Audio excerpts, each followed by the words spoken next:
Price Lord. எல்லாரும் கர்த்தருக்குள்ள சந்தோஷமா இருக்கீங்க நான் விசுவாசிக்கிறேன். கடந்த 4 மாதமும் தேவன் நம்மளை கண்மணியை போல பாதுகாத்து இந்த 5வது மாசத்தையும் காணும்படியா நம்மளுக்கு கிருபை செஞ்சிருக்கிறாரு.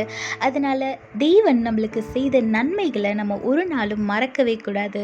இந்த புதிய மாதத்துக்குள்ள நம்ம கடந்து செல்றதுக்கு முன்னாடி கொஞ்ச நேரம் தேவனோட சமூகத்துல அமர்ந்து அவரை துதித்து ஆராதிச்சுட்டு இதுவரைக்கும் அவர் செய்த நன்மைகளுக்கும் அற்புதங்களுக்கும் நன்றி செலுத்திட்டு இந்த மாதத்துக்குள்ள நம்ம கடந்து செல்லும் போது இந்த மாதம் நம்மளுக்கு ஆசீர்வாதமா இருக்கும். அதனால எவ்வளோ வேலையா இருந்தாலும் சரி, இந்த நாளை நீங்க துவக்கும் போது 5 நிமிஷமாவது தேவனோட பாதத்துல அமர்ந்து தேவனை முக்கியப்படுத்திட்டு தேவனுக்கு முக்கியத்துவத்தை கொடுத்துட்டு இந்த நாளை ஆரம்பிங்க. நிச்சயமா இந்த நாள் ஆசீர்வாதமா இருக்கும். இப்போ வாங்க தேவன் நம்மளுக்கு இந்த மாதத்துக்கென்று என்ன வாக்குத்தத்தம் கொடுத்திருக்கிறாருன்னு பார்க்கலாம். இந்த மாதத்துக்கென்று தேவன் நம்மளுக்கு கொடுத்த வாக்குத்தத்தம் எரேமியா 1ஆம் அதிகாரம் 12ஆம் வசனம். என் வார்த்தையை தீவிரமாய் நிறைவேற்றுவேன். ஆமேன். ஈசப்பா நம்மளோட வாழ்க்கையில நிறைய வாக்குத்தத்தங்களை கொடுத்திருக்கலாம். அதுல ஒரு சிலது நிறைவேறிருக்கும், ஒரு சிலது நிறைவேறாம இருக்கும். நம்ம அதற்காக ரொம்ப நாளா காத்திருந்திருப்போம். ஆனா இந்த மாதத்துல ஈசப்பா நம்மளுக்கு வாக்கு கொடுத்திருக்கிறாரு, அவரோட வார்த்தையை தீவிரமா நிறைவேற்றுவேன்னு. அதனால இந்த மாதத்துல ஈசப்பா உங்களுக்கு என்னெல்லாம் வாக்கு கொடுத்தாரோ அதை 1 by 1 ஈசப்பா நிறைவேற்ற போறாரு. நீங்க எதிர்பாராத விதத்துல ஆச்சரியப்படுற மாதிரி ஈசப்பா ஒவ்வொன்றும் நிறைவேற்ற போறாரு. எப்படி இந்த உலகத்துல மழை வரும்போது அந்த மழையை யாராலையும் தடுத்து நிறுத்த முடியாதோ, அதே மாதிரி இந்த மாதத்துல ஈசப்பா மழையை போன்றதான ஆசீர்வாதங்களை உங்களோட வாழ்க்கையில தரப்போறாரு. அதை யாராலையும் தடுத்து நிறுத்த முடியாது. அதனால நீங்க யாரை பார்த்தோ எதை பார்த்தோ கவலைப்படாம தைரியமா ஏசப்பாவோட பாதத்துல அமர்ந்து அவரோட எவ்வளோ நேரம் செலவிட முடியுமோ அவ்வளோ நேரம் தேவனோட செலவிடுங்க. ஆசீர்வாதம் கிடைச்சதும் தேவனை விட்டு விலகிராம, ஆசீர்வாதத்தை விட எனக்கு நீங்க ரொம்ப முக்கியம் ஏசப்பா அப்படின்னு சொல்லிட்டு நீங்க அவரோட பாதத்துல நீங்க உங்களோட நேரத்தை செலவிடும் போது, அவரை நீங்க முக்கியத்துவப்படுத்தும் போது ஏசப்பா உங்க மேல ரொம்ப சந்தோஷமா இருப்பாரு. அதனால ஆசீர்வாதம் கிடைச்சதும் தேவனை ஒதுக்கி வச்சிடாம இன்னும் அதிகமா நீங்க முன்னாடி இருந்ததை விட இன்னும் அதிகமா தேவன் கிட்ட கிட்டி சேருங்க. உங்களோட வாழ்க்கை நிச்சயமா ஆசீர்வாதமா சமாதானம் உள்ளதா இருக்கும். இப்ப வாங்க நான் உங்களுக்காக ஜெபிக்கிறேன். நீங்களும் என்னோடு கூட சேர்ந்து ஜெபிங்க. ஸ்தோத்திரம் ஆண்டவரே, அன்பின் பரலோக தகப்பனே, இந்த நாளுக்காக இந்த புதிய மாதத்துக்காக உம்மை நன்றியோடு துதிக்கிறோம், ஸ்தோத்திரிக்கிறோம் அப்பா. இந்த நாளிலும் நீர் எங்களுக்கு கொடுத்த இந்த நல்ல சுகத்துக்காக, பலனுக்காக, ஜீவனுக்காக, ஆரோக்கியத்துக்காக நன்றி தகப்பனே. கடந்த 4 மாதமும் எங்களை கண்மணியை போல பாதுகாத்து வந்த கிருபைக்காக நன்றி ராஜா. எங்களோட தேவைகள் எல்லாம் சந்தித்து எங்களை கைவிடாத தகப்பனாய் இம்மட்டும் எங்களை வழிநடத்தி வந்தீரே, அந்த கிருபைக்காக நன்றி தகப்பனே. சத்ருவின் கையிலையும் மனுஷங்க கையிலையும் எங்களை விட்டு கொடுக்காம இம்மட்டும் வழிநடத்தி வந்த கிருபைக்காக நன்றி ராஜா. தேவனே, இந்த புதிய மாதத்துல கூட உங்களோட வார்த்தையை தீவிரம் நிறைவேற்றுவேன் வாக்கு கொடுத்திருக்கீங்களே, அதுக்காக நன்றி தகப்பனே. இந்த வாக்குத்தத்தத்தின்படி இந்த மாதத்துல நீர் தீவிரமா உங்களோட வார்த்தைகளை நிறைவேற்றி எங்களை ஆசீர்வதிக்க போறதுக்காக நன்றி தகப்பனே. ஒருவரும் தடுக்க முடியாத அளவு வானத்தை திறந்து மழையை பெய்ய பண்ணுகிறது போல நீங்க எங்களோட வாழ்க்கையில ஆண்டவரை தரப்போற ஆசீர்வாதத்தையும் யாரும் தடுக்க முடியாத அளவு பெரிதான அளவுல சூப்பர் நேச்சுரலா நீர் எங்களை ஆசீர்வதிக்க போறதுக்காக நன்றி ராஜா. இசப்பா, அது மட்டும் இல்ல தகப்பனே, இந்த நாளில் இந்த மாதத்துல யார் யாரு என்னென்ன அற்புதங்களுக்காக காத்திருக்காங்களோ அந்த அற்புதங்களை நீர் அவங்களோட வாழ்க்கையில செய்து முடிங்க தகப்பனே. ஒருவேளை ஒரு நல்ல சுகத்துக்காக உங்களை நோக்கி பார்க்கலாம், இல்லைன்னா ஒரு ஃபினான்ஷியல் தேவைக்காக உங்களை நோக்கி பார்க்கலாம், ப்ரொமோஷனுக்காக, ஞானத்துக்காக, அபிஷேகத்துக்காக, இப்படி எந்த ஒரு காரியத்துக்காக உங்களை நோக்கி பார்த்தாலும் அந்த ஜெபங்களுக்கெல்லாம் நீங்க பதில் தந்து அற்புத விதமா அவங்கள ஆசீர்வதித்து நடத்துங்க தகப்பனே. இந்த மாதத்துல கூட அவங்க கையின் பிரயாசங்களை ஆசீர்வதிங்க ராஜா. எந்த ஒரு வீண் செலவோ இல்லாதபடி உங்களுடைய பாதுகாப்பின் கரத்தினால அவங்கள பாதுகாத்து கொள்ளுங்க தகப்பனே. போக்கிலும் வரத்திலும் பாதுகாத்து கொள்ளுங்க ராஜா. மனிதர்கள் கண்களை தயவு கிடைக்கும்படியா கிருபை செய்யுங்க தகப்பனே.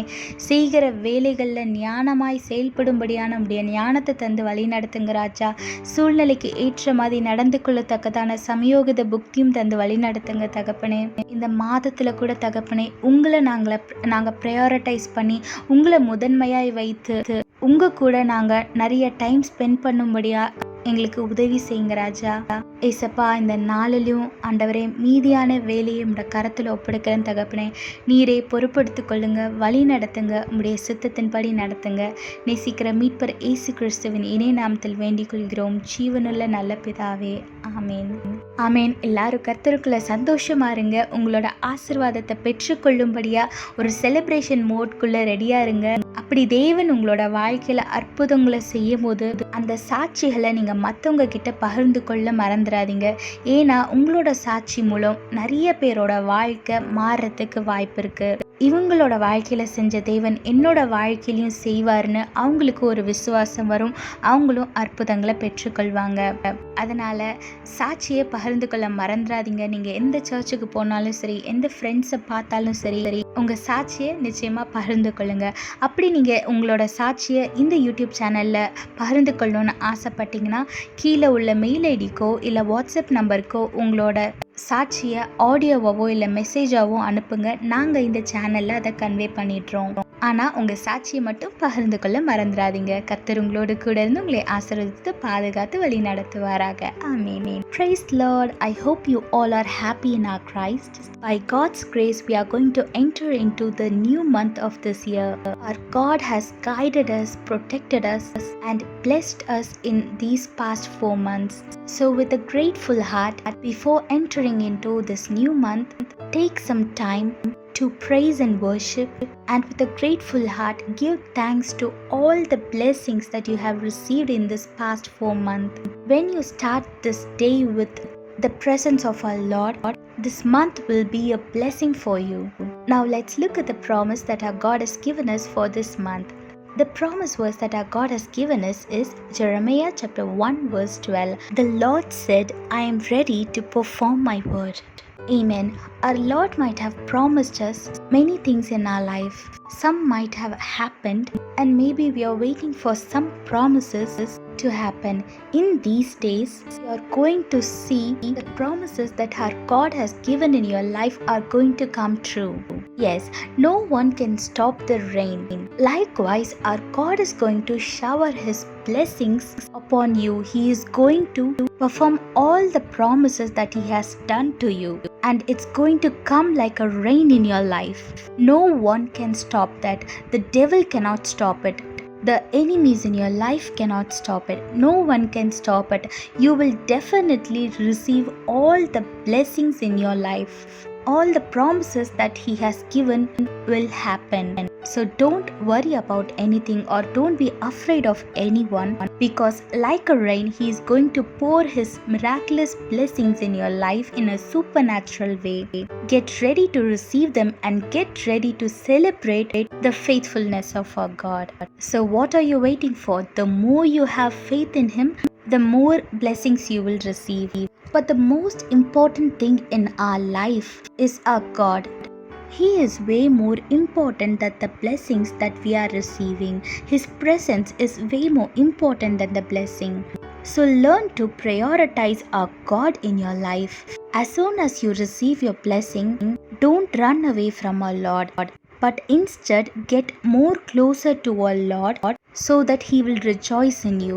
So prioritize our Lord and don't let the blessings replace our Lord.